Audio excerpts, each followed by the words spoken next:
Supreme court ने Islamabad high court के साबिक जज शौकत अजीज सिद्दीकी की बरतरफी कलअदम करार दे दी। चीफ जस्टिस काजी फाइज ईसा की सरबराही में 5 रुकनी बेंच ने तहरीरी फैसला जारी कर दिया। फैसले में वज़ीर आज़म की सिफारिश पर सदर का 2018 में जारी किया गया नोटिफिकेशन मनसूख करने का हुक्म दिया गया। फैसले में कहा गया कि रिटायरमेंट की उम्र के बायस शौकत सिद्दीकी को बहाल नहीं किया जा सकता।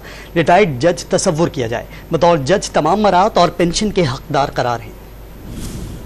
सुप्रीम कोर्ट ने शौकत अजीज सिद्दीकी की बरतरफी का सुप्रीम जुडिशल काउंसिल का फैसला कलअदम करार दे दिया। चीफ जस्टिस पाकिस्तान काजी फाइज ईसा की सरबराही में justice Aminuddin, justice Jamal Mandokhel, justice Hasan Rizvi और जस्टिस इरफान सादत पर मुश्तमिल 5 रुकनी बेंच ने शौकत सिद्दीकी की आईनी दरखास्तों पर समाअत 23 जनवरी 2024 को मुकम्मल की थी। अदालत ने अब केस का 22 सफ़हात का तफसीली फैसला जारी किया, जो चीफ जस्टिस पाकिस्तान ने तहरीर किया। सुप्रीम कोर्ट की जानिब से जारी फैसले में कहा गया कि सुप्रीम जुडिशल काउंसिल की जानिब से शौकत अजीज सिद्दीकी की बरतरफी को गैर कानूनी करार दिया जाता है, जबकि 11 अक्टूबर 2018 को वजीर आजम की सिफारिश पर सदर ने उनकी बरतरफी का नोटिफिकेशन जारी किया। इसे भी कलअदम करार दिया जाता है। अदालती फैसले में कहा गया कि जस्टिस शौकत अजीज सिद्दीकी को बहाल नहीं किया जा सकता, उन्हें रिटायर्ड जज तस्वुर किया जाए। वो बतौर जज इस्लामाबाद हाई कोर्ट रिटायर्ड और तमाम मराहत और पेंशन के हकदार होंगे।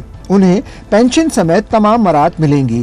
ख्याल रहे कि इस्लामाबाद हाई कोर्ट के जज शौकत अजीज सिद्दीकी को 11 अक्टूबर 2018 को खुफिया इदारों के खिलाफ तकरीर करने पर ओहदे से हटा दिया गया था। इस्लामाबाद हाई कोर्ट के उस वक्त के सीनियर जज जस्टिस शौकत अजीज सिद्दीकी ने 21 जुलाई 2018 को रावलपिंडी बार में खिताब के दौरान हसास इदारों पर अदालती काम में मदाखलत का इल्जाम आयद किया था। साबिक जज शौकत अजीज सिद्दीकी के बयान पर पाक फौज के शोबा ताल्लुकात आमा की जानिब से भी रद्द-ए-अमल सामने आया था, जिसमें रियासती इदारों पर लगाए जाने वाले इल्जामात की तहकीकात का मुतालबा किया गया था।